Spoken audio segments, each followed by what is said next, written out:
Parvez Musharraf journal नहीं public office holder थे। हर public office holder अवाम को जवाबदेह है। असासा-ए-जात इंक्वायरी केस में chief justice Islamabad high court के रिमार्क्स।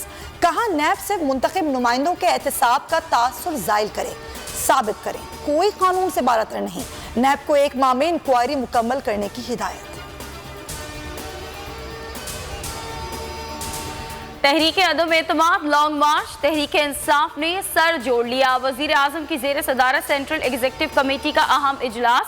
ऑपोजिशन के खिलाफ सियासी हिकमत अमली पर गौर, इत्तेहादियों के खदशात पर भी गौर। पीजीआई की ऐसी ट्रेनिंग की कि वो घबराने वाले नहीं। चौधरी मुनीस इलाही के मशवरे पर इमरान खान का जवाब। कहते हैं जो घबराए हुए हैं उन्हें चौधरी शुजात की सेहत का भी ख्याल आ गया। 20 साल पुरानी फौतगियों पर भी जा रहे हैं। मुनीस इलाही ने कहा सियासी लोग हैं, मुलाकातें करना हमारा काम है, ताल्लुकात बनाते और निभाते हैं।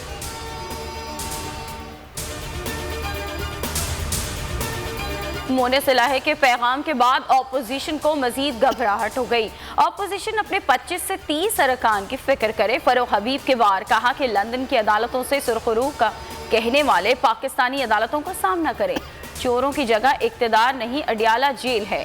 फैसल जावेद ने बड़ा दावा किया। ऑपोजिशन ने शाह महमूद से अपील की 99 से पहले के केसेस खत्म कर दें, इस्लामाबाद का रुख नहीं करेंगे।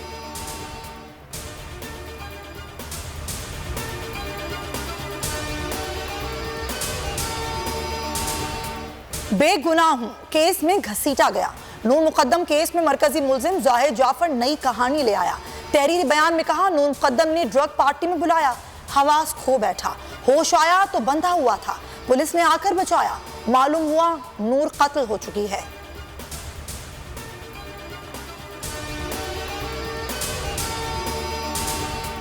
सक्खर में सिक्योरिटी कंपनी में 5 करोड़ से जायद की डकैती। सीसीटीवी कैमरे में वारदात रिकॉर्ड नहीं हुई।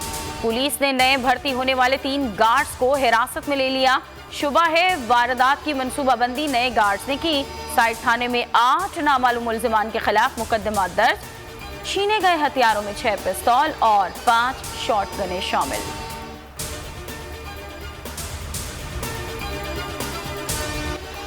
PSL 7 के दिलचस्प मुकाबले आज कराची किंग्स और इस्लामाबाद यूनाइटेड मध्य मुकाबले होंगे। लाहौर कलंदर्स ने कोयटा ग्लैडिएटर्स को 8 विकेटों से हरा दिया।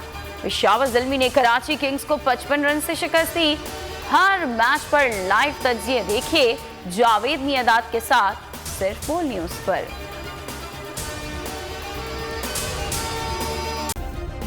सब्सक्राइब करें और बेल दबाएं ताकि कोई खबर रह न जाए।